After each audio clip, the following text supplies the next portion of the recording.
You're still here in my channel. I hope you're gonna be hooked here. For this video, I'm gonna help you answer the question of your teacher when you read a selection. What point of view is used in the story? Well, you usually hear that question, but it always leads you to more questions and more confusions, I may guess, if I may guess. So this video is going to help you out. So just usual things that I do, present to you a matrix. I talk about it so that you can see the difference between and among points of view. So let's begin with the matrix for clarity. Here it is.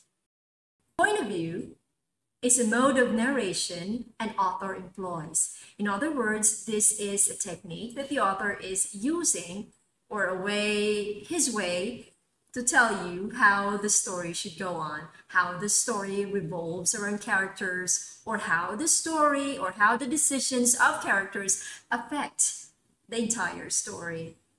So this actually goes down to one question, so that it would directly give you the answer that you're looking for.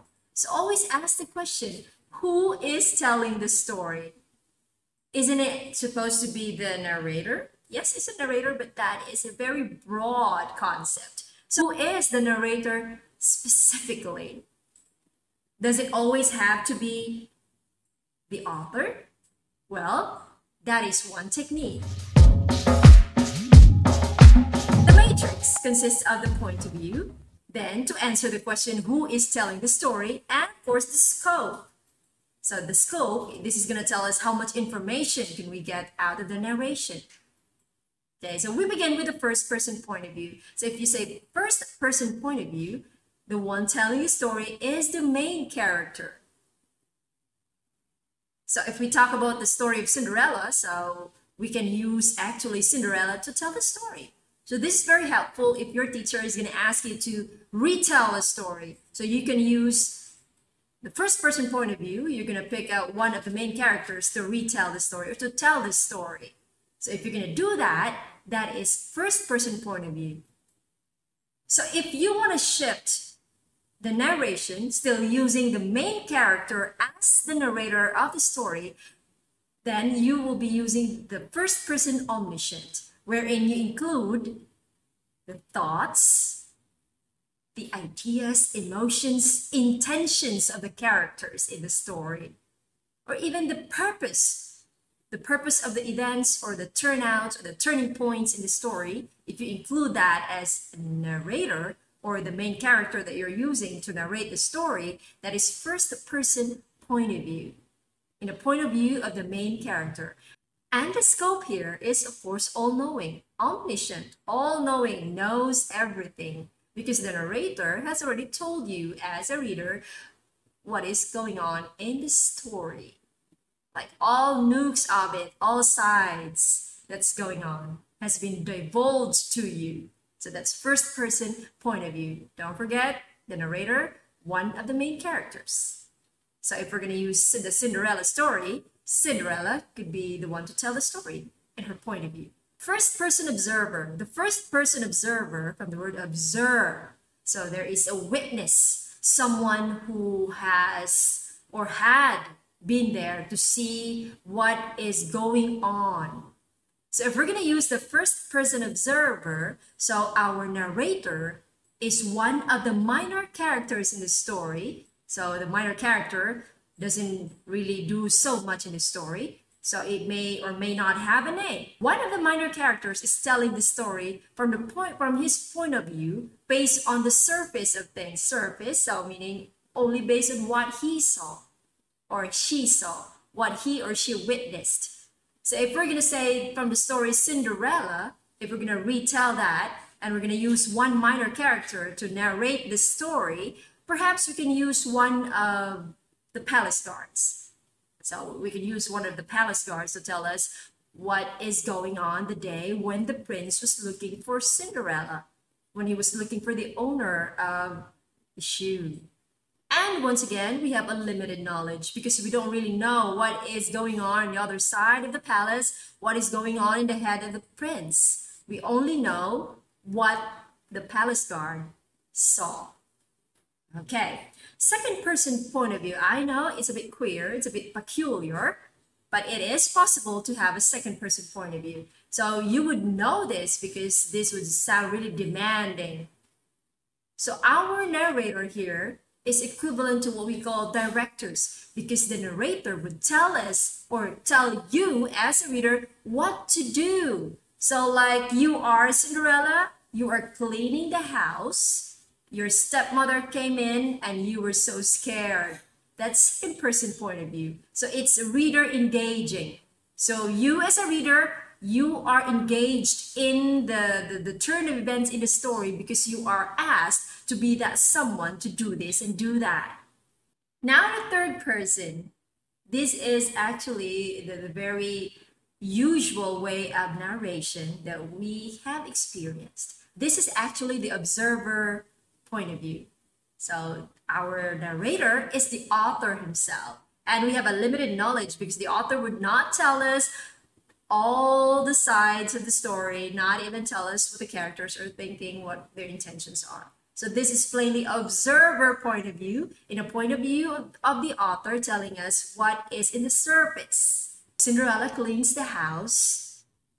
Her stepmother came in very angry, telling her to hurry up. That's third person point of view. But if we are going to make that an all-knowing point of view, the omniscient point of view, we can say Cinderella is so eager to finish her chores so that she can go attend the ball as her stepmother promised her. So that is omniscient because we are told of the intentions of Cinderella, why she was so eager to finish her chores. So that is omniscient. Our all-knowing point of view, the third person, wherein the author is the narrator of the story. So now, I'm going to use Afro-Asian literature to show you the variations of the points of view. So I'm using the story of Guno and Koyo. If you haven't read the story yet, the link below can direct you to it or this one. So if you haven't read the story of Guno and Koyo, you may read it. You can read it later on, or you can read it again and watch this video again, whichever you are most comfortable, I'm going to present to you the part when Guno and Koyo were caught stealing from the Haji and the villagers when chasing after them, and they pretended to do swimming motions in a dry riverbed. So I'm going to show you how that narration is going to change using different points of view. Of course, because I want to give you clarity. Okay, let's begin with the first person point of view. I here refers to Guno, Koyo's friend, who actually asked him to accompany him to rob the Haji. Guno is the main character. So this part is narrated or told by Guno in his point of view. That's why it says I. So the I there would refer to Guno, the main character who is telling the story. First person omniscient. So our main character still is the one telling the story. But what is the difference now? Guno here is still narrating the story. Guno again is the main character, but he includes or tells us, the readers, the intentions for the action. In this case, the intention is to make swimming motions to fool the villagers. So that's the intention of the character. First person observer. This one is narrated by the Haji. Yes, the Haji is a very important role in the story, but actually the Haji did not do big movements in the story. So that makes the Haji a minor character. This is told in the point of view of the Haji as a witness to what is going on in his house. So he's telling us based on what he saw. So this is still a limited point of view. The Haji as a minor character telling the story. So how do we really know who the main characters are and who the minor characters are? Well, that is very simple. You would, well, obviously know who the main characters are if they make big actions in the story. Their actions, their decisions make changes in the story. Actually, the story will be based from their decisions. Minor characters, on the other hand, sometimes they don't even have a name to begin with, or they're just simply mentioned. They have a name, but they just mention, or they just make very little appearances in the story. So that makes them minor characters. Second person point of view. The second person point of view, well, as I've said in my previous slides, if you hear something so demanding that would tell you what to do, so here, the narrator is telling you, the reader, to be Gono. See that? So you are told to be this character, you are told to do this action. So you are engaged to participate in the story. The third person point of view, the observer point of view, the narrator here is the author himself. So no one is telling you to be this character and that, or not a character from the story is telling the story. So only the author is telling the story from his point of view. So it uses third person pronouns. The third person point of view, or the third person observer. Okay, next let's proceed to the third person omniscient. Third person omniscient, so in this narration, as you can see, the author is still telling the story. But the difference is, there is now the addition of intentions, what the characters are thinking, what emotions or what intentions the characters have, or the character has. So that adds to the omniscient point of view, the third person omniscient. So that's about it, folks. Those are all the points of view that you need to know. So actually this topic does not bother you as a reader at all. But this is very helpful when you are writing. So I'd say writers would benefit from this topic. So when your teacher would ask you to write a story, a narrative, it would help if you know the points of view. This is one technique that you need to know. So when your teacher would ask you, what's the point of view? Don't forget to always go down to the question, who is telling the story? And then scour once more my blog,